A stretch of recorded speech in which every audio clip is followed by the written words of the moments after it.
love to hear what the inside of the building sounds like in Oklahoma City right now as those Thunder fans who could taste the franchise's second trip to the NBA Finals since the move to Oklahoma City had it yanked away by Thompson and by Curry and by their own team's turnovers down the stretch, and now have to go back to Oakland for a Game 7. Home teams all-time in Game 7s in the NBA playoffs are 124. Momentum, history, advantage right now, back to the defending champs. Rick Fox, Sekou Smith right there, and I'll let you guys kind of riff on what you just saw. I witnessed from Klay Thompson, because if I don't start there, I think we'd all be remiss. He pulled his team into a situation that afforded them an opportunity. Now, they did in stretches play the defense they needed to play as well, but Oklahoma City, as well as they played for three quarters, helped them extensively by turning the ball over, taking ill-advised shots, and letting this Game 6, go to a 7. And wow, I mean, it's great for us as basketball fans and tuning in to watch on Monday, on Memorial Day weekend, a doozy of a battle still here in this series with Sekou, man. I'm amazed by Klay Thompson, and I think he opened it up a little bit for Steph Curry to come along as well, because we were waiting for those moments for Steph to have that we saw Klay having, and I think it freed him up a little bit. It's the first time in these playoffs that they look like the Splash Brothers. Yeah. Both of them, at the same time, playing off each other, making unbelievable shots, like we know that they are both capable of doing.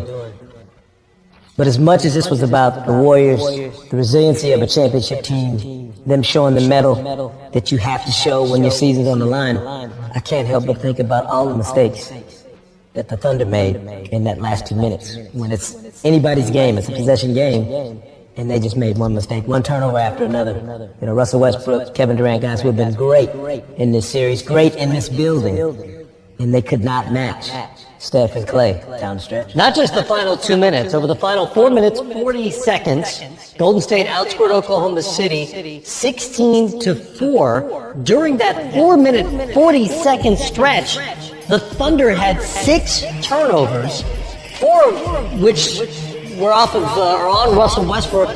Those 6 turnovers led to 10 points in great defense, by the way, from Andre Iguodala. Andre Iguodala was fantastic. Yeah, whichever of those guys he was dealing with down the stretch, he was great. But the shot making by Steph and Klay and the playmaking, this is what everybody expected to see from them from Game 1 of this series. We were always thinking, Splash Brothers, these two are going to go into that mode, and they struggled to get there. Even in the third quarter, we were talking about that Steph looked like he was gassed when, and Klay is getting his rest. But you got to give Steve Kerr a lot of credit. He knew when to push those buttons. Having been through a championship run last season, it's just something about the core that runs through a championship team. You got to stomp them out. You can't. They're not going to let you put them out. They're not going to let you eliminate them. You're going to have to knock them out. And I would say that 4 or 5, 6 minute stretch might have been the first time we saw the lineup of death actually pay dividends the way it did last year. I mean, I thought the move to start Iggy Pop in the second half was a really sharp move on Steve Kerr's part. Harrison Barnes effective, but not to the level defensively that he was going to get from Iggy. And I thought, regardless of who he was on, he had the clamps going. And it also, I think, energized the rest of his teammates, put the defensive focus in that game really on a level that I hadn't seen it from the Warriors in this series quite yet. Boy, man, the turnovers and deflections, everything got active on that end of the floor, and it created the offensive opportunities. Some of it was excellent defense. The Iguodala strip on Russell Westbrook, which led directly to a Klay Thompson 3 comes to mind.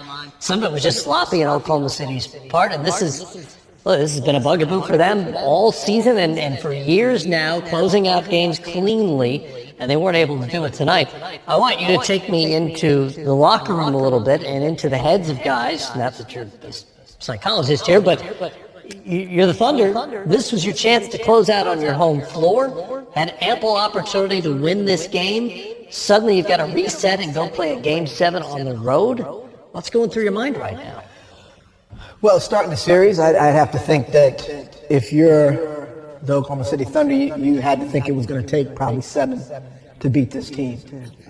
They had stretches of fourth quarter performances that afforded them a head start in the series, but here they find themselves in the Game 7 on the road against the Warriors. Now, what they've shown me enough of is that fourth quarters really can really determine these games. The rebounding, they have an edge.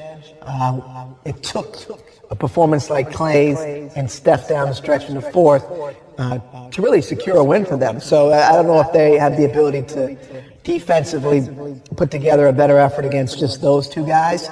But the supporting cast came along a little more, and we were all calling for that to happen for the Warriors to get it to a 7. But also, I mean, look, the way Clay played tonight, and the way Steph played in the fourth, the Warriors.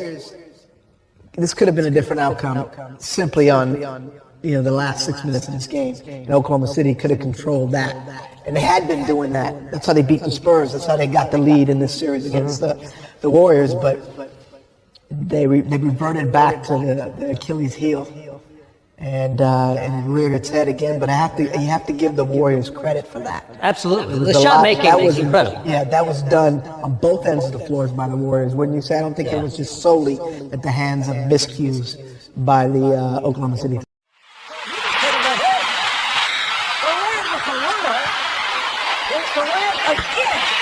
get the idea. The guys who have the green light for quick shots. Look at Thompson and Curry. Here is Thompson. Full court. You're a Warriors fan. You love seeing that Thompson not shooting, trying to do too much. Right there, you can execute it. Westbrook. Nice pass. That's the stuff. Ibaka played by Green. Working hard to get that shot off. That's not the front end. Love, how about this? Because they got back to their true identity of defense first. It's Green for 40. Draymond Green, who has not shot well in this shootout, but has not shot well throughout the series, although he put up points. Green like pass had it stuck all year. As the defending champs, they should be able to weather the storm. Oh, the Robinson. And Westbrook. Westbrook down the lane. Westbrook sets it up. Spreads it out. So a break for the Warriors, and they're now within one. Waiters. Here's Ibaka. He has been on fire from the perimeter. Doing their job on defense like last play by Waiters. And here's Durant with a long three. Can't go out. Take another job off the board.